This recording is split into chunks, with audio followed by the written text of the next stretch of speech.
Hi, good evening, and welcome to the daily Rambam Shiur, 3 chapters per day, lesson 211 and 212, Hilchos Tum'at from chapter Yud Aleph until Tes Zayin.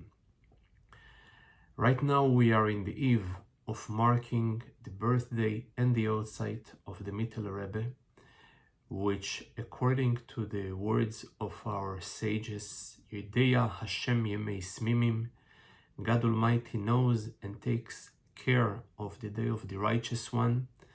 Memale HaKodesh Baruch Hu, He Almighty fulfills the day of the righteous one, miyoim liyoim umechodesh lechodesh. When He gives them and extends them days, He gives them complete days.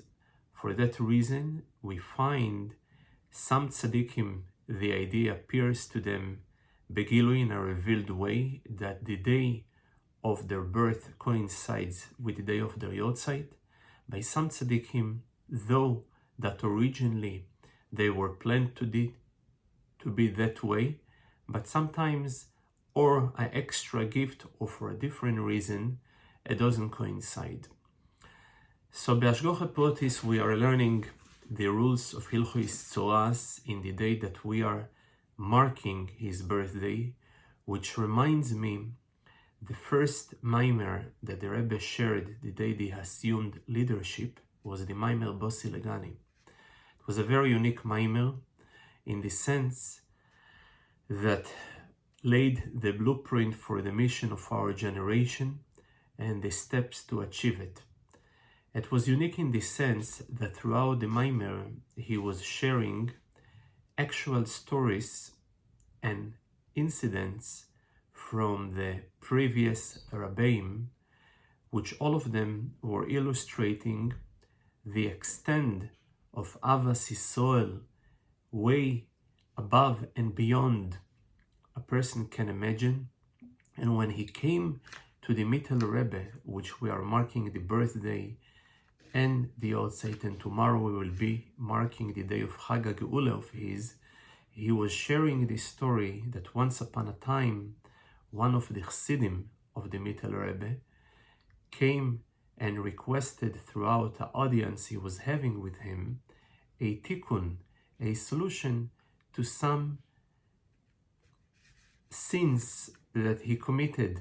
He wanted to have a sin for them, and at that time the Mittel Rebbe showed him the arm, how damaged the skin was, and he expressed tzofad uiri al besori, which can be how ruined, how peeled, how dried, how the damage is on my skin as a result of your action, which illustrate that not only he cared, not only he sensed, but the actual acts or behavior of the Hasidim, of those people who were connected to him, affected literally and physically his body to such an extent.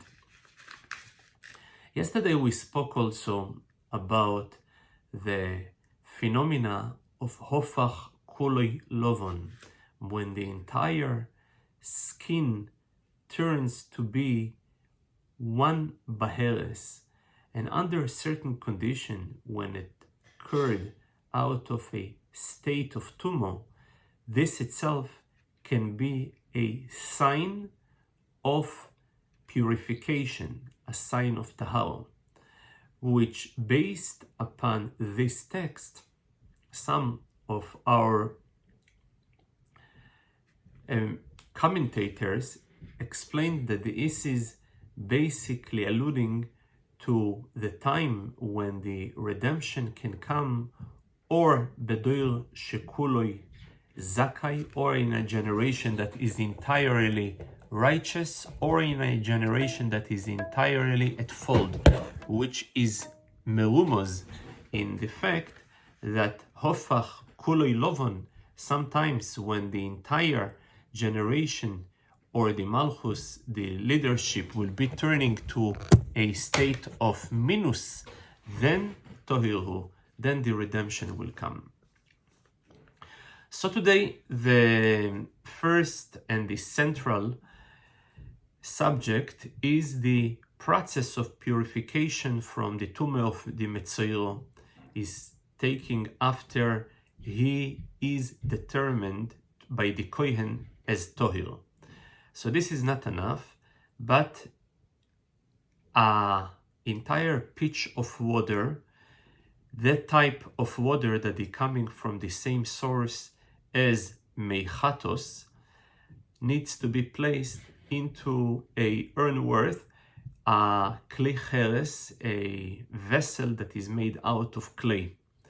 Then he brings two type of tzipoirei d'orer, birds, free birds, wild birds, and he slaughters one, the healthiest one amongst them he slaughters, and the blood that comes out he pours towards the water that are inside the pitcher,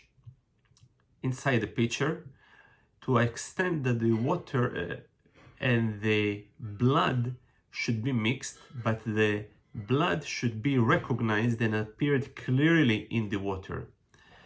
Next stage, he takes a cedar and a aziv, a herb, and a shnei toilas. He connects all the four items together, the birds, the cedar, the herb, and the shnei toilas, the red wool, and he is dipping all of them in the blood that is in the pitcher of water of the Meichatos, and then sprinkles 7 times on the backhands of the Metzora. Then he sends away the living bird towards the desert, while the slaughtered bird he is burying before the hazoah, before the sprinkling.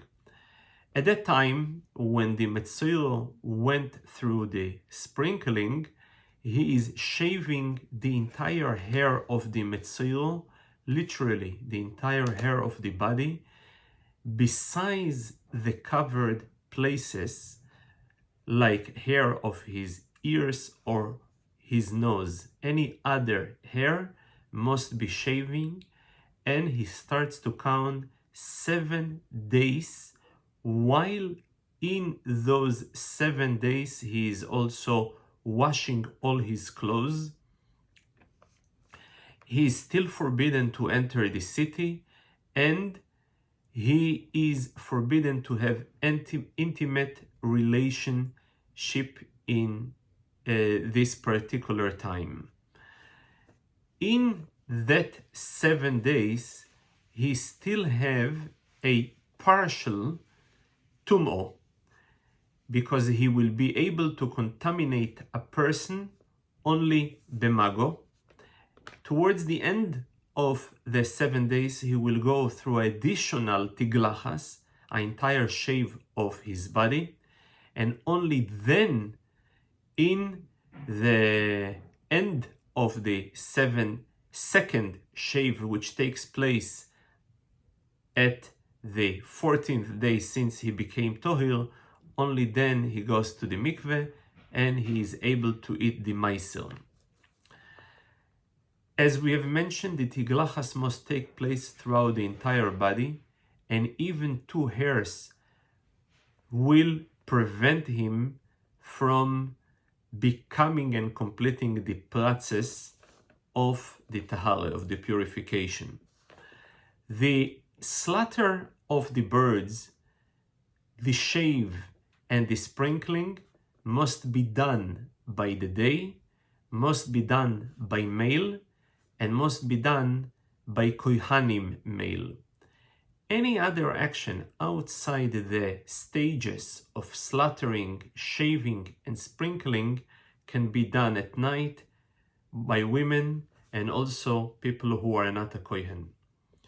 The purification of the Metzora is relevant even outside Israel, and even in the time when we have no temple around, he is able to be purified through any other individual who is himself Tomei, any Tum'o. However, if he is Tomei in the Tum'ah of Tzara'at, of leprosy, then he won't be able to purify him. So again, he will be able to be purified by any other person, even if he is Tomei, as long as he is not Tomei in the Tum'ah of Tzara'at.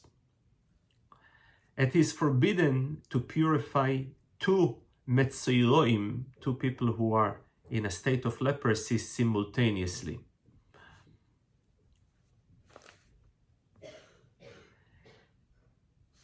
As we have mentioned, the slaughtered animal must be buried.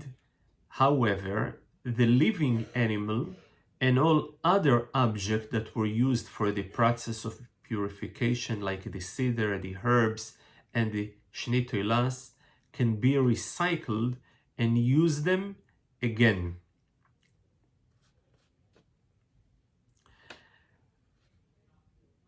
The slaughtered animal that is buried is forbidden to be consumed, and any person who will actually eat it will be involved not only in violating a negative prohibition, but a positive prohibition as well, since it is being learned from the text in the Torah.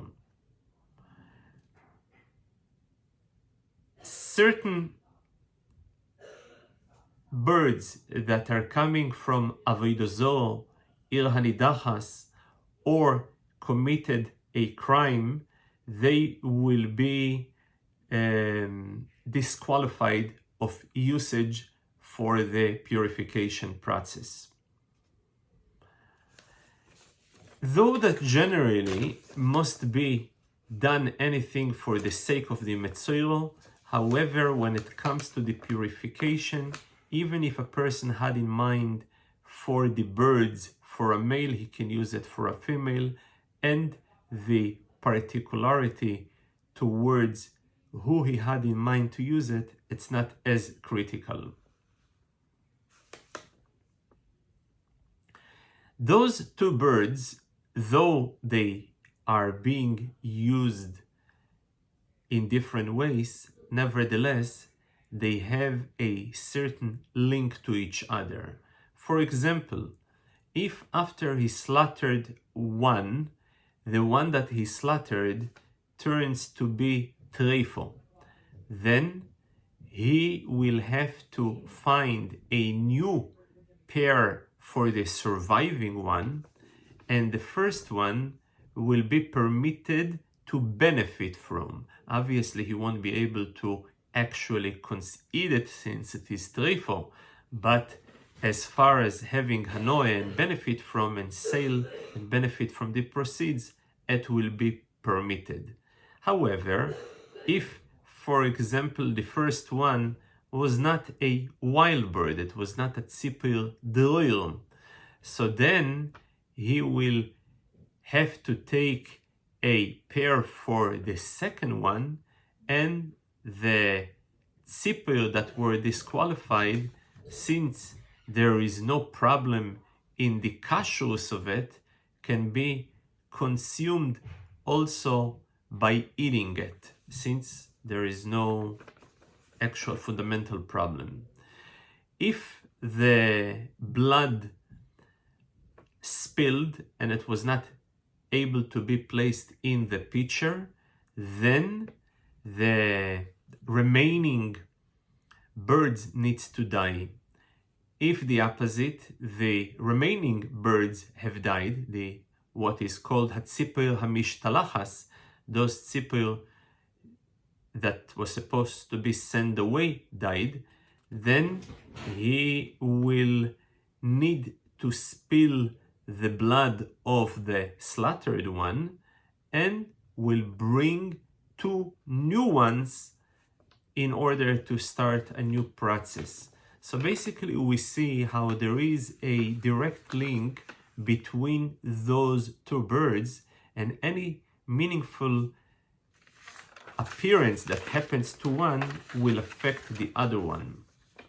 The second chapter deals with different aspects of Tzara'at begodim, a leprosy that appears on a garment.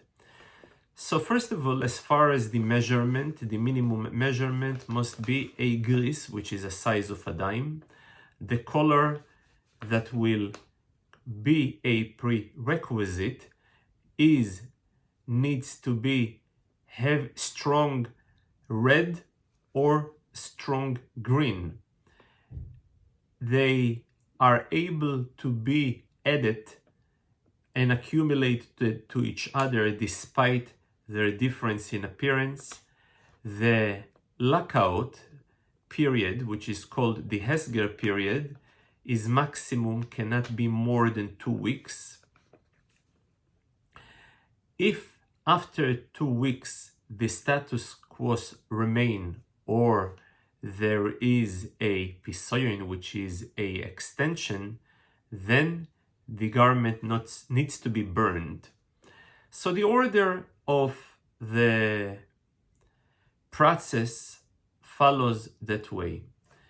The first visit, when the person displays to the kohen his garment with those colors that we have mentioned, so the garment requires a period of hasgor to lock it out. After the 7 days, so there are a few options that can be in this garment.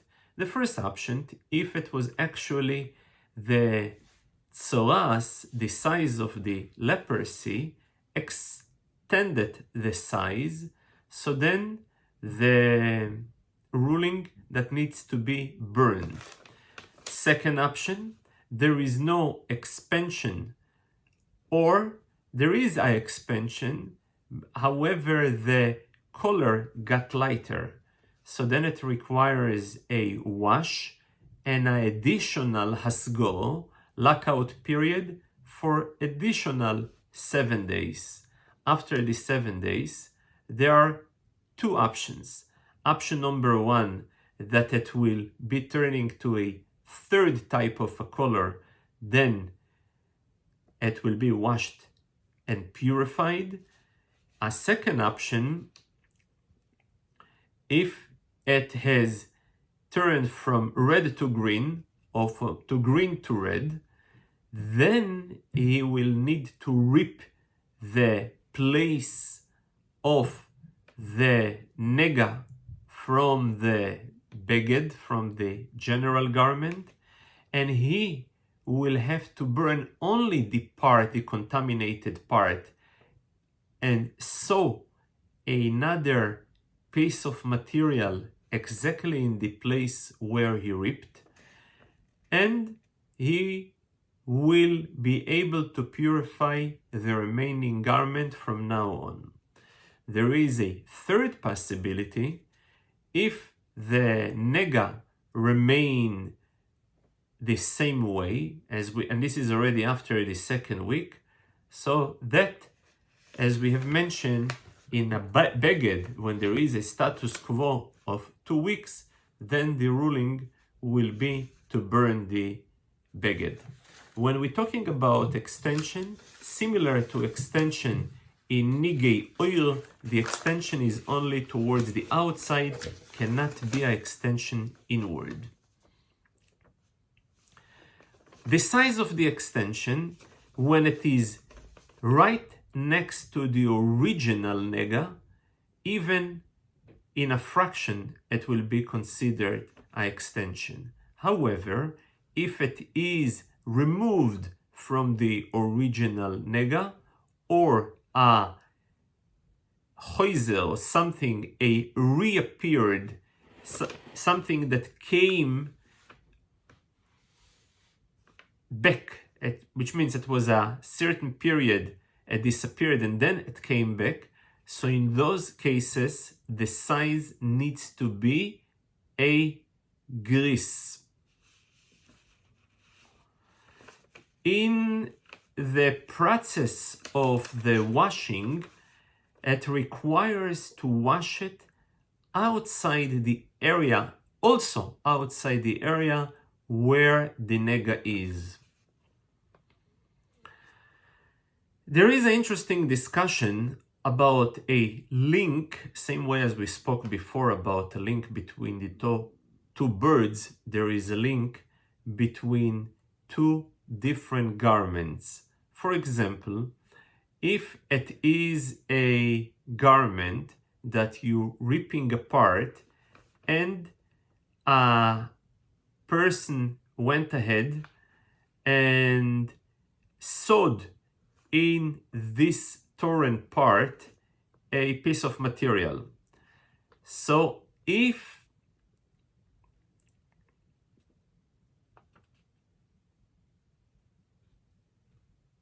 the nega came back on the garment, he is able to remove the patch and to save the entire garment, to save this patch from burning that will appear on the beged.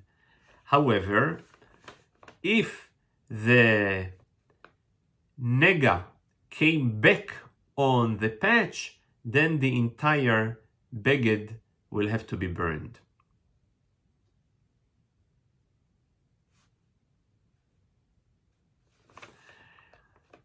On the other hand, if the actual patch comes from a garment that is in a lockout period, what we called it a musgo, and he sews this patch in a pure garment. So if the tumo came back to the tome garment that he took the patch from, it is not around, but nevertheless, since this patch has somewhat of a link to the original beged, so the original beged will cause to the patch that is in the other beged to be burned. On the other hand, if the nega came back on the patch, so the original beged, which is right now in a state of musgo, will have to burn. But the patch itself, which was basically the cause of the burning of the other beged, the patch itself will be treated based on the simonim. What is the simonim?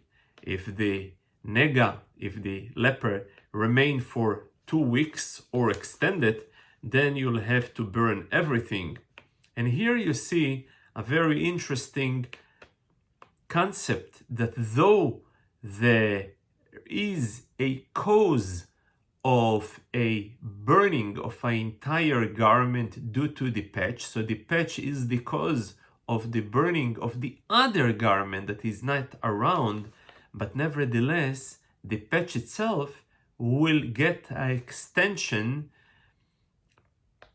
since there is same way as there is a link between the patch and the former garment that he was connected to, there is also a link between the patch and the current garment. So there is in the patch a link to the former garment, and there is also a link to the current garment.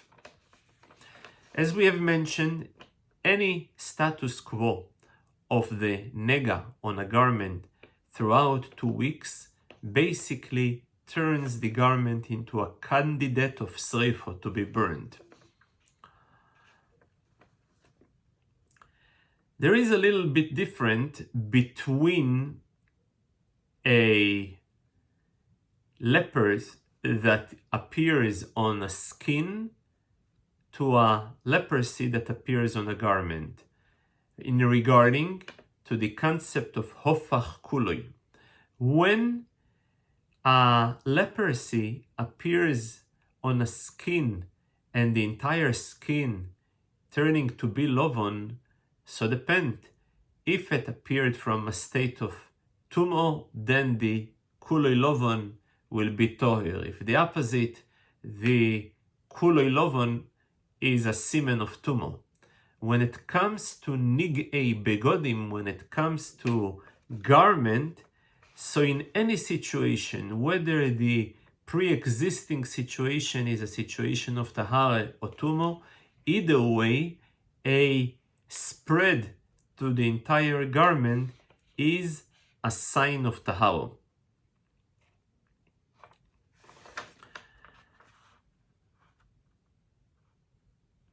Sometimes there is a certain garment that part of the garment is actual material and part of it is actual fibers or sort of what is called mukin. And in such type of a mixed garment, whether it appears in the garment itself or it appears in the so-called fibers which are outside the garment, they will affect each other.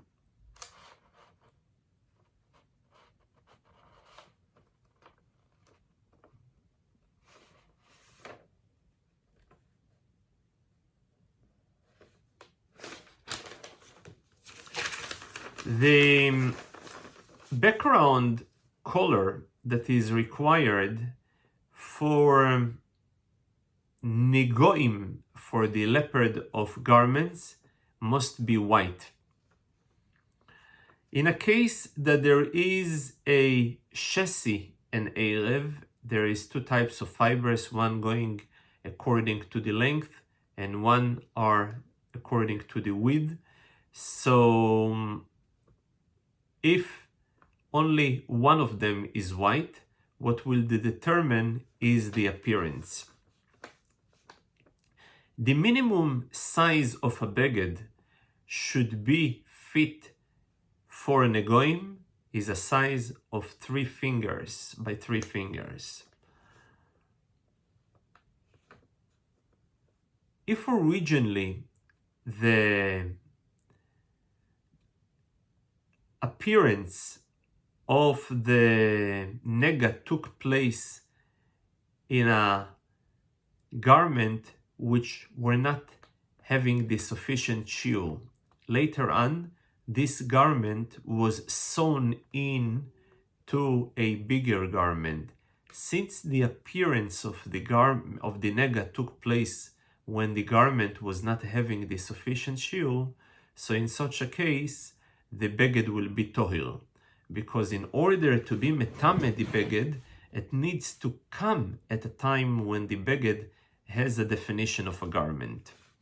If a person went ahead and connected many little materials and made them into one big garment, I will treat the garment as such, and for that reason, even if the tumo came on partial of that type of garment, it will affect the entire garment.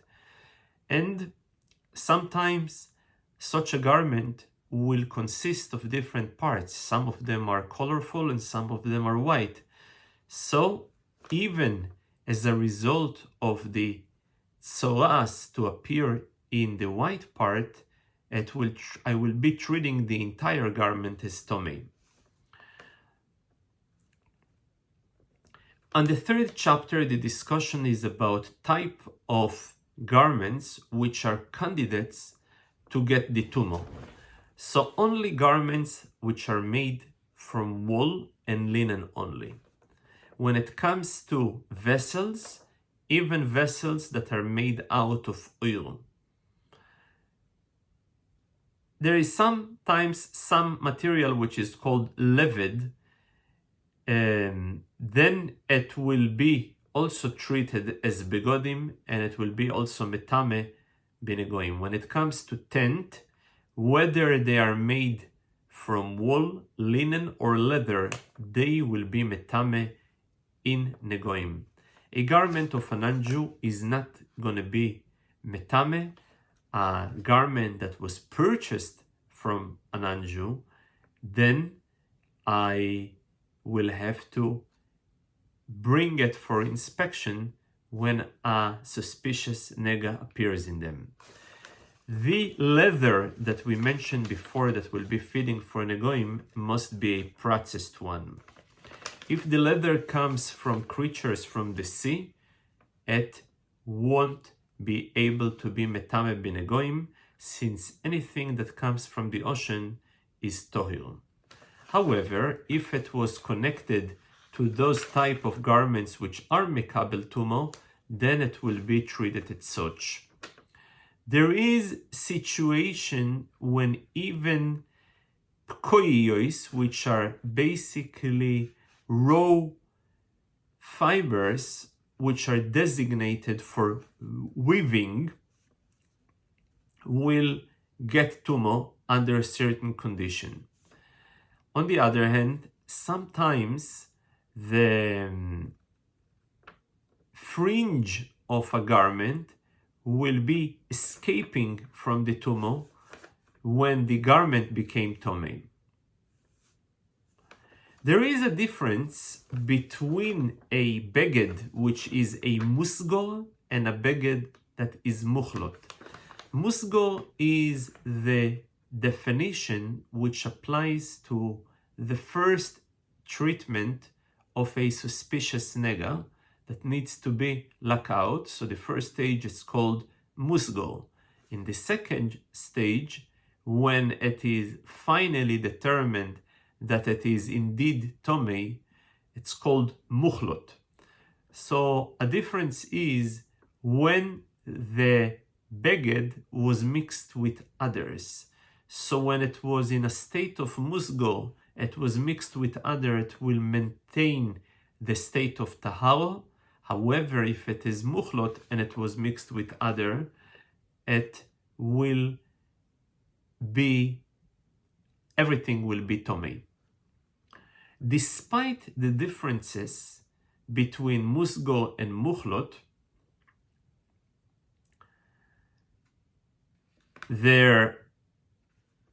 in the intensity of the tumo, they will be identical, and both of them will be metame with direct contact, which is called mago. By carrying, it's called maso. Bio, when you and them are both entered into one roof.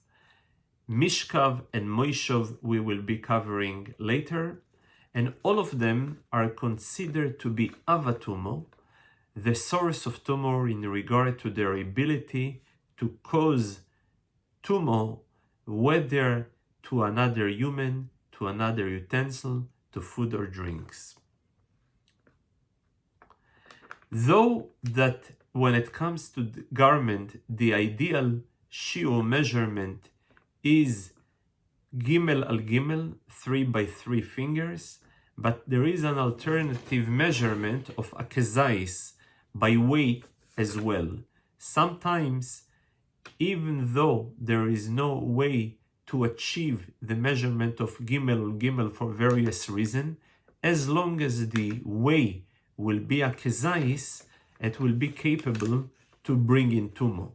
And the reason, because in Torah itself we find in the prayer of Aharon about Miriam when she was in a state of Tzara'at, he asks Moshe Rabbeinu about his sister al notehi kameis.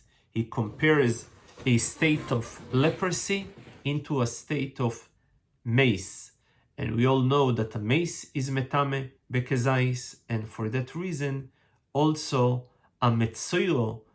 And in this case, there is a hekesh, there is a comparison between all types of tzoras, tzoras begodim, tzoras oir bosor, and tzoras botim. And for that reason, the kezais will play a role in the shiur of tumo. Now we will be moving to lesson 212, and the subject will be Nig'ei Botim, a leprosy that appears in a house. When Rashi interprets in the Torah, when the Torah promises, when you will come to Eretz Yisrael, venosati nega tzoras beveis Eretz achuzaschem, God says, I will bring a leprosy upon the house where you're going to dwell. Says Rashi, Besura toivo biser he gave them good news. Since the Amoraim, the residents of the land, they knew that a time will come when Eden will occupy the land and will settle it, and for that scare, they were hiding their treasures into the walls. And the Rebbe asks a question, what was the point of them to hiding their treasures into their walls when they are suspecting that they will be expelled and removed from the land? And the answer was given, since they had a tradition that though God Almighty promised the land to the Eden, nevertheless, the ability to keep the land is linked to the level and intensity of preserving Torah and mitzvahs. And for that reason, they were expressing their hope that eventually they will come back into this land. So we learned over here, as part of the Metzora process of purification, not only from a state of a physical Tum'at, but also from a mental polluted mindset, is in order to encourage the person to strengthen his commitment towards Torah and mitzvahs. Even the fact that he was able to reach and access the wealth that they were hiding in the walls, but the actual hiding in the walls came as a result of them, although realizing that they are about to be expelled from the land, but nevertheless, their expulsion may be very temporary due to a link between the commitments of preserving Torah and mitzvahs and keeping a strong hold towards the land.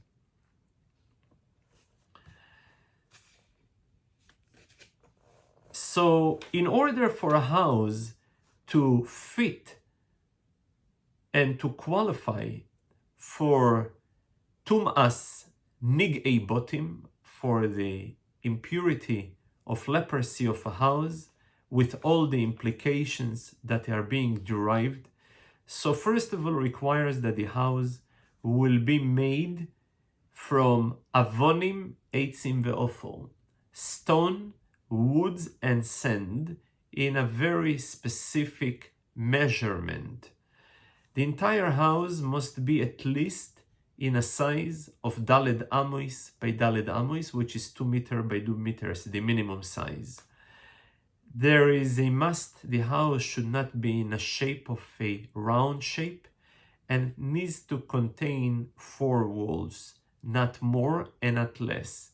If it contains 3 walls, it disqualifies for Tumas Negoim, and if it contains 5 walls, disqualifies as well.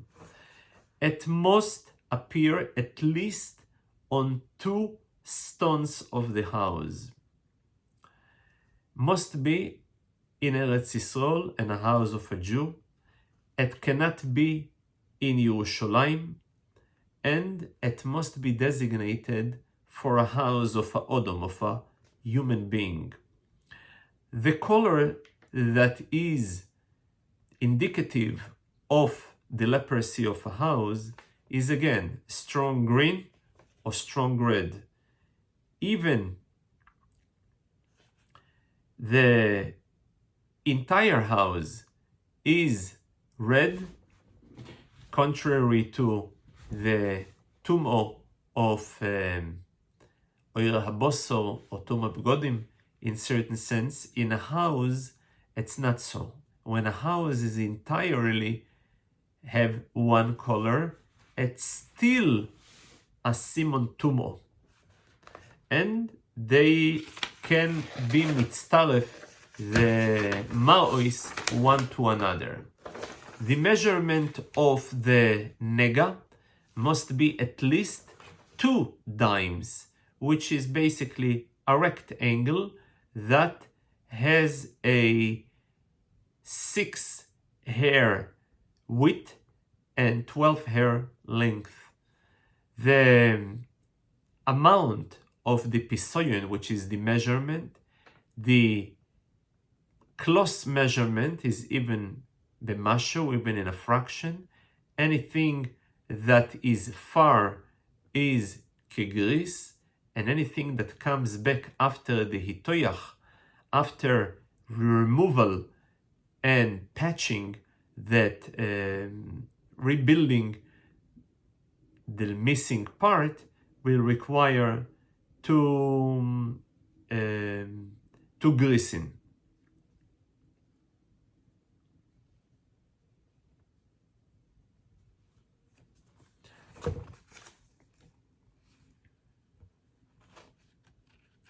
So now we're going to go through the stages that are being done.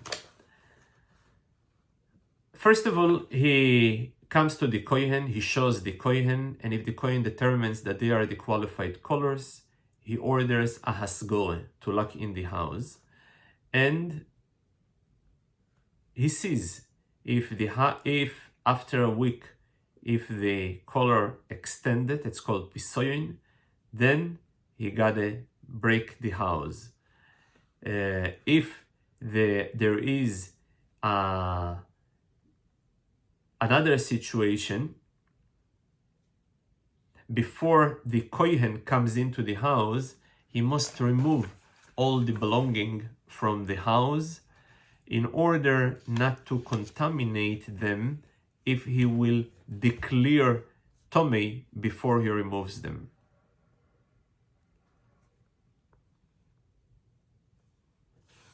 So the first stage, when he locks the house and he waits 7 days and he comes in the 7 days, there is a few options. Option number 1, that there is a reduction in the size of the nega. So in such a case, he determines that the house is pure. There is a second option. It will be a status quo. When there is a status quo, nothing, no more and not less, he orders an additional lockout of the house. It's called hasgoe, a new hasgoe.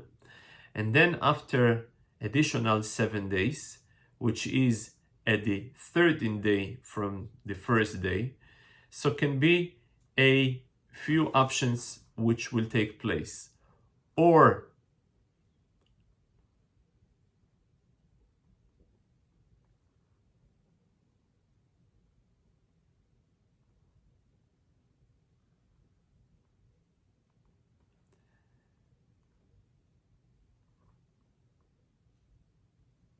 if there is 3 options. If there is a reduction or entire removal of the original nega, so then he declares that the house is pure and goes through the process of the tahara of the bais with the birds.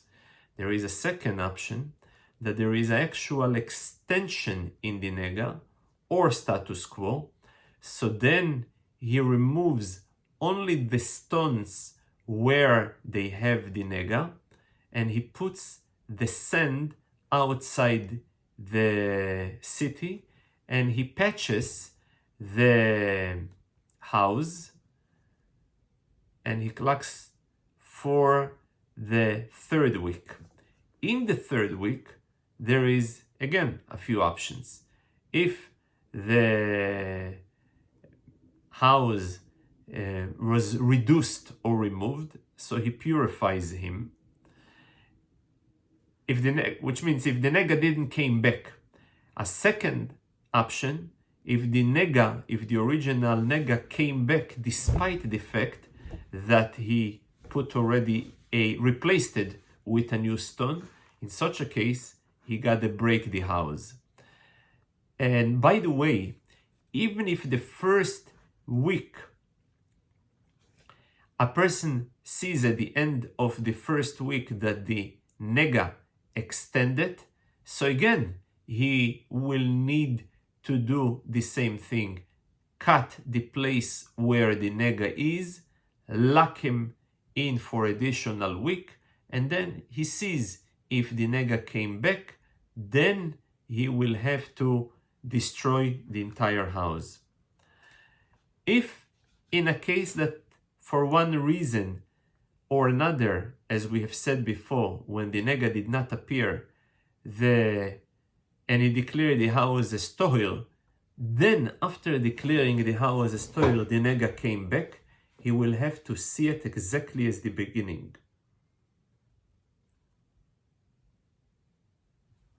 The process of purification is very similar to the purification of the Metzoilo, the human. However, while the sprinkling of a human is taking place on the back of his hand, the sprinkling of a house is taking place on the external doorpost of the house.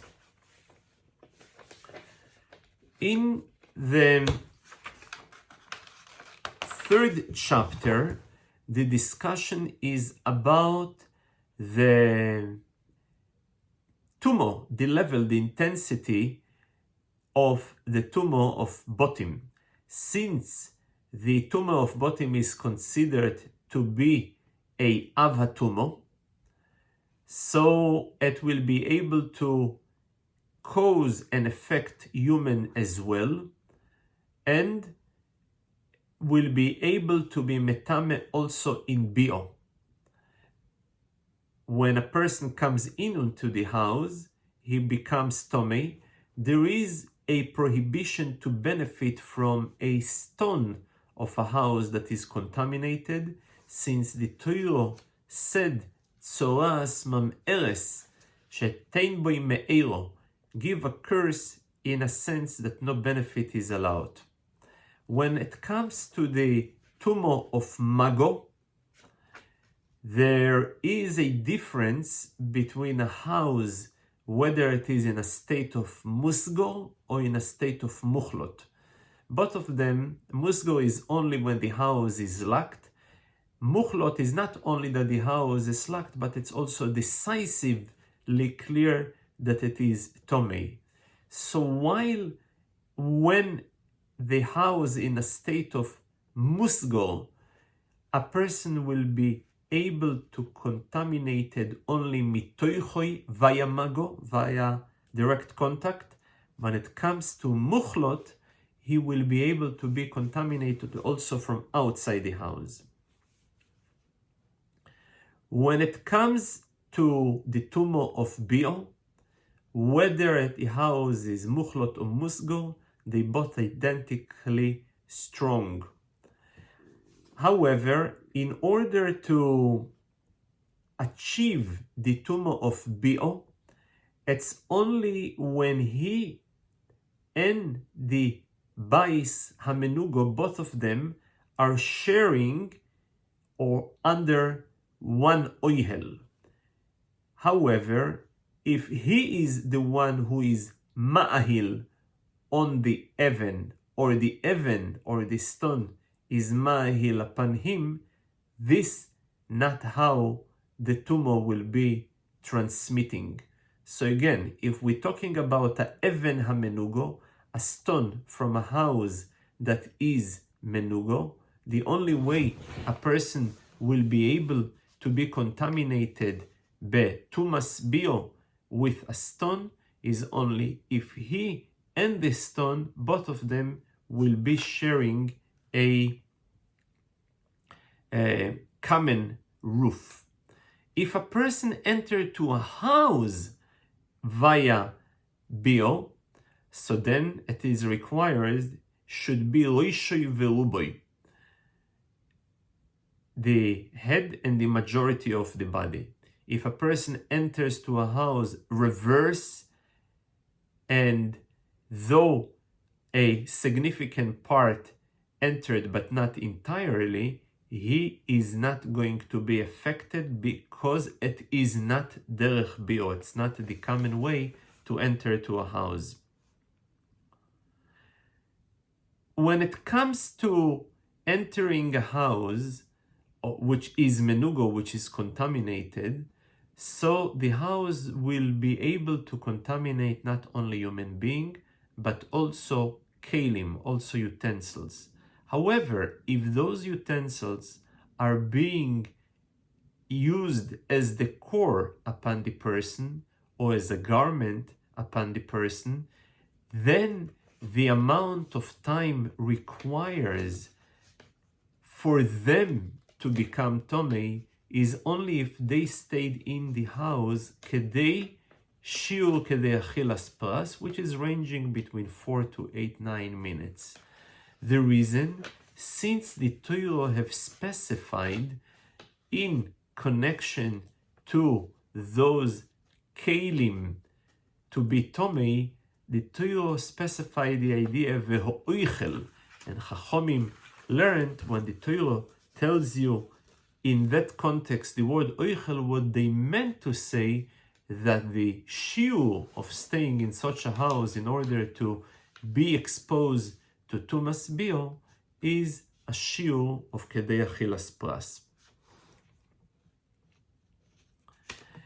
Regarding one, though we have said before that there is a certain commonality between the tumah of Metzora and Bais HaMenugo, nevertheless, there is 1 degree lesser in tumah of Bais HaMenugo than in tumas oihel. For that reason, sometimes when it comes to a oihel which is metame klei cheres, there is a way for the klei cheres to escape, the contents of the klei cheres to escape from a tumah if the klei cheres is sealed in a tzomid posil. Sometimes there is a way for a content of what we called boir and dus to be sealed, to be escaping from a tumah in oyel hames by just being covered. Since tumas tzoras is 1 degree lesser for that context from tumas hames, so anything that will require a tzomid posil to save the contents of the vessel from tumah in regard to oyel hames will be sufficient if it is only covered in the Bais HaMenugo. And anything that requires to be covered in tumas meis will be sufficient if it is even revealed, as long as it has a deeper level, so it will be protected from the tumah of tzoras. Thank you very much, and Afriel Chag HaGeulah.